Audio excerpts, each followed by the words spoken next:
दोस्तों, महाभारत के रचयिता थे महर्षि वेद व्यास। आज भी सशरीर धरती पर कर रहे हैं विचरण।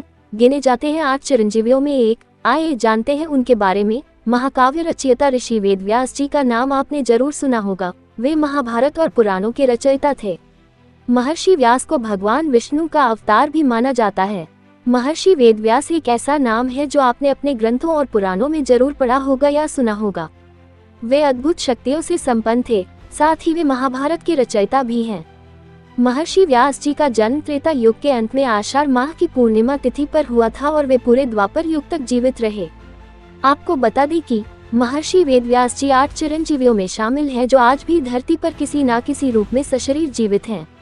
आइए 10 पॉइंट में जानते हैं उनकी जिंदगी से जुड़ी खास बातें। कुछ हिस्सा रहा था महर्षि वेद व्यास का जीवन। पुराणों के अनुसार महर्षि वेद व्यास जी का जन्म एक द्वीप के अंदर हुआ था और वर्ण श्याम था। उन्हें कृष्णद्वैपायन के नाम से भी जाना जाता है। वहीं उनके पिता का नाम महर्षि पराशर और माता का नाम सत्यवती था। महर्षि वेद व्यास जी ने चारों वेदों को अलग अलग खंड में वर्गीकृत किया था और 18 पुराणों की रचना की थी। महर्षि वेद व्यास जी ने महाभारत जैसे महान ग्रंथ की रचना की। यहाँ बता दें कि भगवत गीता भी महाभारत का ही हिस्सा है, जिसमें भगवान श्री कृष्ण ने अर्जुन को उपदेश दिए थे और जीवन की हर समस्या का समाधान बताया था।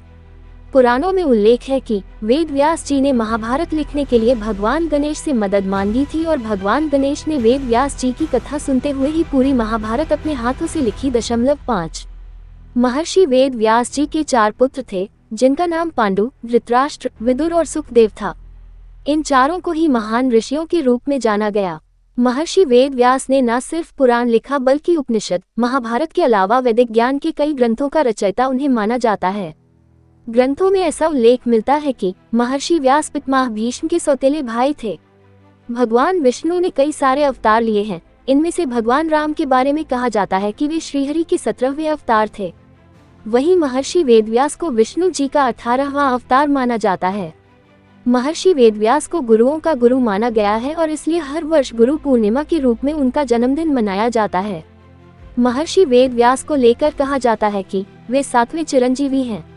चिरंजीवियों में अश्वत्थामा, बलि, वेद व्यास, हनुमान जी, विभीषण, कृपाचार्य, भगवान परशुराम और चिरंजीवी मार्कंडेय ऋषि शामिल हैं।